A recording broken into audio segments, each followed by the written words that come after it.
Paano kapag yung taong gusto mong ipanalo, hinayaan kang matalo? Teka, paano nga ba? Kapag yung taong inasahan mong magiging kakampi mo sa lahat, siya rin pala ang makakalaban mo sa dulo. Siya rin pala yung mananakit at sisira sa buong mong pagkatao. Paglilinaw lang ha, hindi ko to sinulat para saktan ka o ipaalala yung taong nanakit sa'yo. Sinulat ko to baka sakali lang na mapagaan ko yung nararamdaman mo. Kasi hindi biro ang maiwan, hindi biro ang ipagpalit sa iba, hindi biro ang umasa sa mga pangako na habang buhay magkasama kayong dalawa. Kasi paano nga ba kapag yung taong minamahal mo ay hindi ka na kayang mahalin pabalik? Paano nga ba kapag tuluyan ng nanlamig yung dating mainit at matatamis na halik? At mas masakit pa doon, yung bigla ka na lang ipagpalit.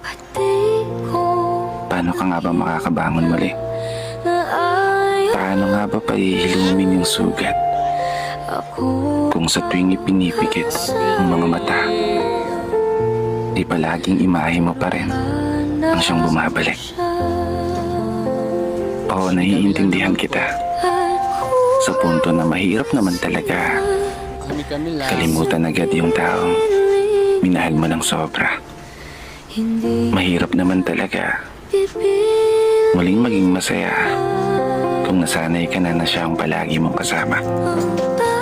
Pero wala ka ng ibang magagawa kundi kailangan mong tanggapin ang lahat at maging matatag hanggang sa araw na humilom ang mga sugat at muling makausad na sa paglalakad ay wala ka ng lilingunin na alaala. Magiging okay ka rin balang araw. Makakaya mo rin yan. Mas mabuting gawin mo ngayon, mag-focus ka sa sarili mo at mas mahalin pa ang sarili mo. May dahilan ng lahat kung bakit nawala sa'yo. At yun ay marahil sadyang hindi pa para sa'yo. Palagi mong tatandaan, ang pag-ibig ay isang sugal na minsan pwede kang matalo at pwede kang manalo.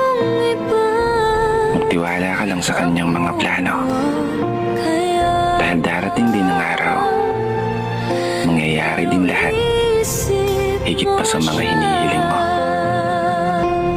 Isang mahigpit na yakap,